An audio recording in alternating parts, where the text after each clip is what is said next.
ఇక టాలీవుడ్లో థియేటర్ల పర్సంటేజ్ వ్యవహారం హాట్ టాపిక్గా మారింది. ఎగ్జిబిటర్స్, డిస్ట్రిబ్యూటర్లపై టాలీవుడ్ నిర్మాతలు చేసిన వ్యాఖ్యలను తెలంగాణ స్టేట్ ఫిలిం ఛాంబర్ కార్యదర్శి శ్రీధర్ తప్పుబట్టారు. పెద్ది సినిమాతో తమకేమీ సంబంధం లేదని తేల్చి చెప్పారు. తాము 2008 నుంచి పర్సంటేజ్ విధానంపై పోరాడుతున్నామని స్పష్టం చేశారు శ్రీధర్. తమపై కొంతమంది నిర్మాతలు వ్యక్తిగత దూషణలకు పాల్పడుతున్నారని ఆరోపించారు. సమస్యల పరిష్కారం కోసం నిర్మాతలు ఎప్పుడు పిలిచినా తాము సిద్ధంగానే ఉన్నామన్నారు తెలంగాణ స్టేట్ ఫిలిం ఛాంబర్ కార్యదర్శి శ్రీధర్. మేము Telangana state film chamber of commerce అనేది ఇట్ ఈస్ ఫ్రమ్ స్టార్టింగ్ 1941 నుంచి ఉన్నది బాడీ. మొన్న ప్రెస్ మీట్ కూడా పెట్టింది.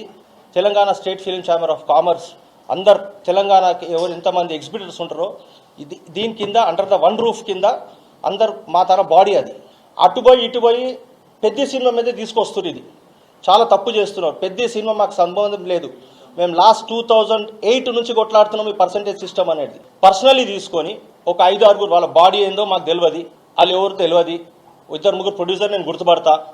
ఒక 6 పర్సనలీ పెట్టుకొని పర్సనల్ గ్రడ్జ్ పెట్టుకొని పర్సనలీ మాట్లాడేసి స్టాచ్యూ కడతా అని చెప్పి అవన్నీ చెప్పి చాలా తప్పు మాట్లాడుతున్నారు.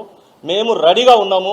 ఎప్పుడు మీరు పిలిస్తే అప్పుడు మాట్లాడనీకి ప్రొడ్యూసర్ కానీ ఇంకో తెలుగు ఫిలిం ఛాంబర్ కానీ మేము వెయిట్ చేస్తున్నాము. రేపటికి మీటింగ్ పెట్టిర్రు, దానికి పోతాము, కూర్చొని మాట్లాడుకొని చేసుకుందాం.